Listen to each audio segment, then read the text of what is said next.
সুনামগঞ্জের হাওরে শুরু হয়েছে আমন ধান ঘরে তোলার উৎসব। রোপা আমনের সফল মৌসুম নতুন প্রাণের সঞ্চার করেছে হাওরের উঁচু জমিগুলোতে। ফলন ভালো হওয়ায় খুশি কৃষক। সুনামগঞ্জ থেকে জাহাঙ্গীর আলমের তথ্য ভিডিওচিত্রে রিপোর্ট করছেন আল মুকসিদ। হাওরের ভোর, কুয়াশা ছাপিয়ে সূর্যের আলো পড়তেই সোনালি ধানের গায়ে ঝিলমিল করছে শিশির। এবছর সুনামগঞ্জ জেলায় রোপা আমন চাষ হয়েছে ৮২,৬৫৬ হেক্টর জমিতে।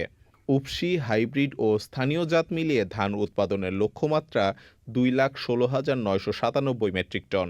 মৌসুম জুড়ে অনুকূল আবহাওয়া, সময়মতো সার ও বীজ সরবরাহ এবং মাঠ পর্যায়ে তদারকি সব মিলিয়ে প্রত্যাশিত উৎপাদন হয়েছে। ধান ইনশাল্লাহ ভালো হয়েছে এই বছর, কেন নিচেও 15 মন বাচ্চার দইব কি। অন্য বছরের দিক থেকে এবার ধানের সংখ্যাটা বেশি, পাম্পার ফলন হয়েছে অন্য বছর থেকে এবার বালা। এখন হাওর জুড়ে ধান কাটায় ব্যস্ত কৃষক। অন্য বছরের তুলনায় ভালো ফসল হয়েছে, হাঁটাই নিছি, ভালো ধান হয়েছে। গত বছর থেকে এই বছর ফলন খুব ভালো হয়েছে, কারণ নেট সেট ভাইছে তো ধানের মারতে পারছে বেলা। কৃষকদের নিয়মিত পরামর্শ দিচ্ছে জেলা কৃষি বিভাগ। সঠিক বয়সের চারা রোপণ ইত্যাদি বিষয়ে আমরা পরামর্শ দিয়েছি, যার প্রেক্ষিতে এবার আমনের বাম্পার ফলন হয়েছে এবং যে পরিমাণ উৎপন্ন হবে সেটার বাজার মূল্য প্রায় ১,১০৭,৯,১০,০০০ টাকা। ইতোমধ্যে হাওরের ৫০% ধান কাটা শেষ হয়েছে।